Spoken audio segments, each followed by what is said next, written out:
BNP শেষ পর্যন্ত ঐক্যের পথে থাকতে পারল না, ঐক্যবদ্ধ জাতিকে ধারণ করতে পারল না, যেটা জিয়াউর রহমান খালেদা জিয়া ধারণ করেছিল। যে আসলে বহুদলীয় গণতন্ত্র, সব দল মত, ৭১ কে কি করেছিল এটা বাদ, এটা তো বিচার হয়েছে ৭১ থেকে ৭৩-এর মধ্যেই, ৭৪ এটা সমাধান হয়ে গিয়েছে, সিমলা চুক্তির মধ্য দিয়ে এটার সমাপ্তি হয়েছে। অতএব যারাই বাংলাদেশকে স্বীকার করে নিয়েছে, যেহেতু বাংলাদেশকে আর পাকিস্তান বানানো যায় না, অতএব আমরা সবাই এক। জিয়াউর রহমান এটা করেছিলেন, এভাবে জাতিকে ঐক্যবদ্ধ করেছিলেন। কিন্তু আওয়ামী লীগ পালানোর পর নতুন বাংলাদেশে বিএনপি সেই ঐক্য ধরে রাখতে পারল না। বিএনপি বিভাজনের রাজনীতির দিকেই হাঁটলো, এবং আমি বিশ্বাস করি তারেক রহমানের হাত ধরেই বিএনপি আগামী ৮-১০ বছরের মধ্যে শেষ হয়ে যাবে। কারণ তারা ঐক্যের পথে থাকতে পারল না, তারা আওয়ামী রাজনীতি ধারণ করেছে, ভারতীয় ন্যারেটিভ ধারণ করেছে, ইন্ডিয়ান হেজিমনির পক্ষে দাঁড়িয়েছে। দর্শক, কথা বলছি ২৬শে মার্চ কেন্দ্রিক বিএনপির তৎপরতা উপলক্ষে। দেখেন, ২৬শে মার্চকে কেন্দ্র করে বা আমাদের মহান স্বাধীনতা ও জাতীয় দিবসকে কেন্দ্র করে তারেক রহমান গণমাধ্যমে বিবৃতি দিয়েছেন। তার বিবৃতির ভাষাটা ভালো ছিল, কিন্তু তারেক রহমানের বিবৃতির ভাষা ভালো থাকলেই হবে? মির্জা ফখরুল স্বাধীনতা দিবস উপলক্ষে আলোচনা সভায় রমনায় তিনি বলেছেন জামাত শিবিরের বিরুদ্ধে যে তারা নাকি বোঝাতে চায় যে ৭১-এ কিছু ঘটেই নাই, আবার তারা নাকি গণহত্যাকারী সহযোগী ছিল। এর মানে জিয়াউর রহমান খালেদা জিয়ার মতো সেই সবাইকে ধারণ করতে মির্জা ফখরুল পারেনি। সেই বিভাজনের রাজনীতির বীজ জিয়ে রাখলেন। তারেক রহমান ভালো কথা বলেছেন, আমরা আসছি সেদিকে, কিন্তু তারেক রহমান কথা তো বিএনপি অন্য নেতারা মানছে না। এই ২৬শে মার্চ কেন্দ্রিক বিএনপির অনেক নেতা, সে আওয়ামী লীগ যেরকম জামাত শিবিরকে গালাগালি করতো, বিভাজনের রাজনীতি, স্বাধীনতার পক্ষে বিপক্ষে বাইনারি খেলতো, সেটা খেলছে। এমনকি অনেকে বলছে, এমনকি দেখেন সেই স্বাধীনতার পক্ষের বিপক্ষের খেলা, বিভাজনের রাজনীতি খেলছে বিএনপি। আওয়ামী লীগের যে মৌলবাদ কার্ড, সেই খেলাও খেলছে। মাহবুবউদ্দিন খোকন বলেছে মৌলবাদীরা যেন ক্ষমতা আসতে না পারে, অথচ এইভাবে এই শব্দ কখনোই বিএনপি বলতো না, এটা আওয়ামী লীগ বলতো। সে আওয়ামী লীগের পরিভাষাগুলো, ভারতের পরিভাষাগুলো এখন বিএনপি নিয়ে এসেছে। বিএনপি নেতা হারুন, মুফাসসিরে কোরআন, পাপিয়া, তারপর মেজর হাফিজ, এরা কি বলেছিলেন প্রেস ক্লাবে একটা আলোচনা সভায়, মনে আছে না? যে স্বাধীনতা বিরোধীদের রাজনীতি করার অধিকার নাই, তাদের ঠাঁই হবে না এদেশে। এর মানে সেই বিভাজনের রাজনীতি, ঐক্যবদ্ধ বাংলাদেশকে ধারণ করতে বিএনপি ব্যর্থ, ঐক্যের পথে থাকতে পারলো না।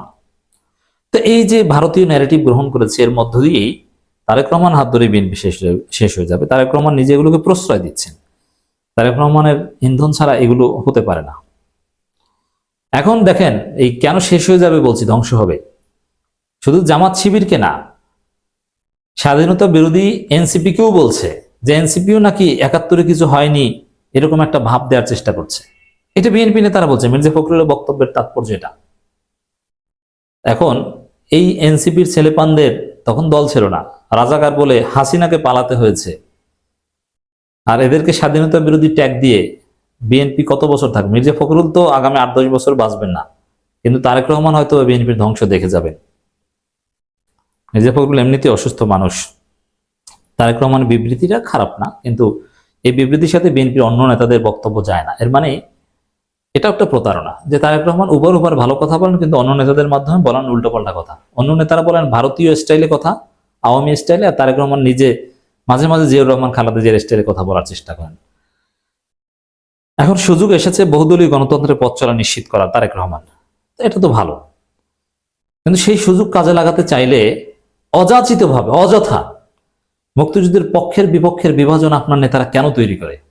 স্বাধীনতা বিরোধী গণহত্যাকারী সহযোগী ট্যাগ কেন দেয়? এই উদ্ভট ট্যাগ, মিথ্যা ট্যাগ, এই ভারতীয় মিথ্যাচার কেন করে বাংলার মাটিতে, তাও নতুন বাংলাদেশে?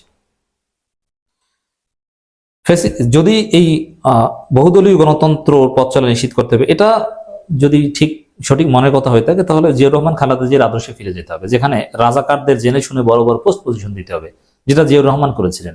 রাজাকারকে রাজাকার বলা যাবে না, স্বাধীনতা বিরোধীদেরকে স্বাধীনতা বিরোধী বলা যাবে না, তাকে এখন বাংলাদেশপন্থী বলতে হবে, কারণ সে এখন স্বাধীনতা বিরোধী নয়, সে এখন রাজাকারের অনুসারী নয়, সে এখন বাংলাদেশকে মেনে নিয়েছে। কেউ বাংলাদেশে একজন সিঙ্গেল মানুষ নাই।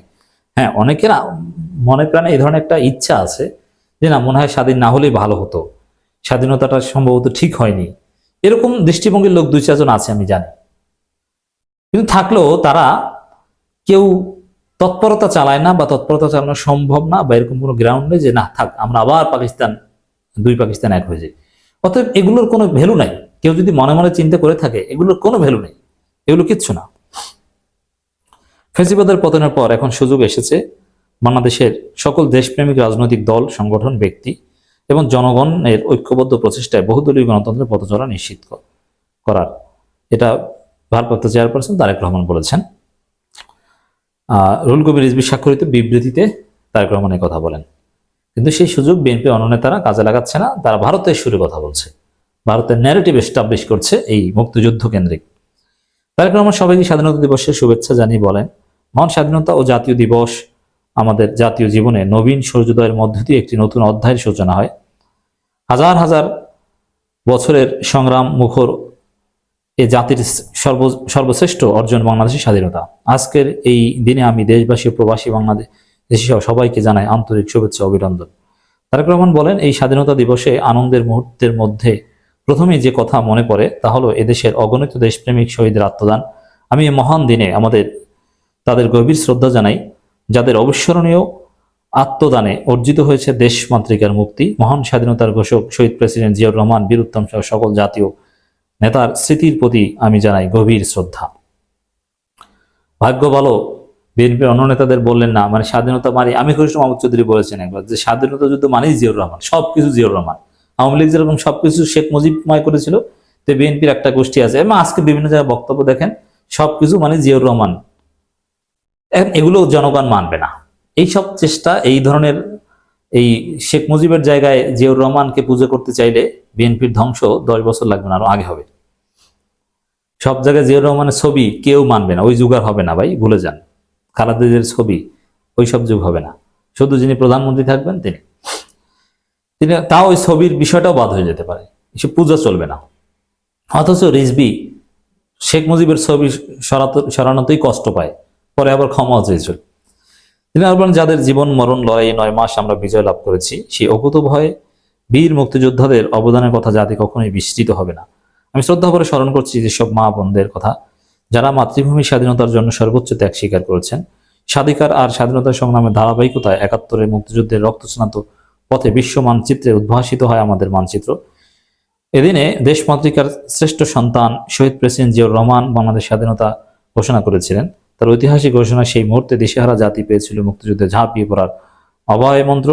একটি শোষণ বঞ্চনাহীন মানবিক সাম্যের উদাহরণ গণতান্ত্রিক বাংলাদেশ গড়ার প্রত্যয় নিয়ে দেশের মানুষ 71-এর মুক্তিযুদ্ধে অংশগ্রহণ করেছে। দুর্ভাগ্যক্রমে গণতন্ত্র বিনাশী শক্তির চক্রান্ত এখনো থেমে নেই। দেখেন, বাংলাদেশে যারা মুক্তিযুদ্ধের নেতৃত্ব দিয়েছিল বা মুক্তিযোদ্ধারাই কিন্তু সবচেয়ে বেশি ক্ষতি করেছে। যত চুরি, বাটপাড়ি, লুচ্চামি, ব্যাংক ডাকাতি সব করেছিল, কিন্তু 71-এ যারা মুক্তিযুদ্ধ করেছিল তারা। অস্বীকার করতে পারবেন না। এবং আওয়ামী লীগ ছিল মুক্তিযুদ্ধের নেতৃত্ব দানকারী দল, আওয়ামী লীগের নেতৃত্বেই মুক্তিযুদ্ধ হয়েছে। এটা অস্বীকার করার চেষ্টা করলে আবার আরেক ফাজলামি। সে আওয়ামী লীগই দেশে ফেসিবাদ কায়েম করেছিল 2 বার, একবার বাকশাল আর একবার গণতন্ত্রের নামে ফেসিবাদ। এই জিনিসটাই থাকতে হবে যে মুক্তিযোদ্ধা মানে সাধু, এইসব উল্টাপাল্টা কথা বলে লাভ নেই ভাই। যত আকাম, বাংলাদেশ সবচেয়ে বেশি আকাম করেছে মুক্তিযোদ্ধারা। 71 থেকে 74 ইতিহাস পড়েন, এমন কোন হীন আকাম নেই যে মুক্তিযোদ্ধারা না করেছে। বাংলাদেশ সবচেয়ে বড় মুক্তিযোদ্ধা তো কার্যত শেখ মুজিব। শেখ মুজিব কি করেছিল? বাকশালের মতো আকাম ঘটিয়েছিল। বারবার ফেসিবাদী, স্বৈরাচারী ও অবৈধ শক্তি আমাদের সে লক্ষ্য পূরণ করে দেয়নি। দেশি বিদেশি চক্রান্তের ফলে আমাদের গণতন্ত্র, অর্থনৈতিক অগ্রগতি হোঁচট খেয়েছে এবং স্বাধীনতার সার্বভৌমত্ব বিপন্ন হয়েছে। মহান স্বাধীনতার ঘোষক শহীদ প্রেসিডেন্ট জিয়াউর রহমান চক্রান্তমূলক হত্যার পরে বেগম খালেদা জিয়ার সফল ও সার্থক নেতৃত্বে গণতন্ত্র পুনরুদ্ধারের ধারা সূচিত হলো। গণতন্ত্রের শত্রুদের কারণে স্থায়ী মজবুত গণতান্ত্রিক কাঠামো তৈরি করা সম্ভব হয়নি। যাই হোক দর্শক, এখানে তারেক রহমানের বিবৃতি ঠিক আছে, কিন্তু বিএনপি এই বিবৃতি ধারণ করে না, তারা বিভাজনের রাজনীতি করছে, তারা ঐক্যের পথে থাকতে পারলো না। আমরা আশা করিনি যে 5 আগস্ট পরবর্তী এই ফেসিবাদ মুক্ত নতুন স্বাধীনতা দিবসেও বিএনপি ভারতীয় ন্যারেটিভ বা বিভাজনের বাইনারি তৈরি করার বক্তব্য দিবে, স্বাধীনতার পক্ষে বিপক্ষে এরকম ভাগ করার বক্তব্য দিবে। বিএনপি সেই ঘটনা ঘটিয়ে দিয়েছে। তারেক রহমান এই বিবৃতি কার্যত ব্যর্থ। সমাধান একটাই, জিয়াউর রহমান আদর্শে ফিরে যাওয়া, কোনো বিভাজন চলবে না। তারেক রহমান তো মুক্তিযোদ্ধাই না, মির্জা ফখরুলও মুক্তিযোদ্ধা না, বরং রাজাকার পুত্র। জিয়াউর রহমান রণাঙ্গনের মুক্তিযোদ্ধা, স্বাধীনতার ঘোষক। খালেদা জিয়া প্রথম নারী মুক্তিযোদ্ধা, আমরা স্বীকার করি। তারা জেনে বুঝে স্বাধীনতা বিরোধীদের সাথে জোট করেছেন, তাদেরকে প্রধানমন্ত্রী বানিয়েছেন, মন্ত্রী বানিয়েছেন। আর এখনকার বিএনপি নেতা তাদের চাইতে বেশি বুঝে। ফাজলামির একটা লিমিট থাকা দরকার। আমরা বিএনপির এই নব্য ভারতীয় দালালির তীব্র নিন্দা প্রতিবাদ জানাচ্ছি 26শে মার্চকে কেন্দ্র করে।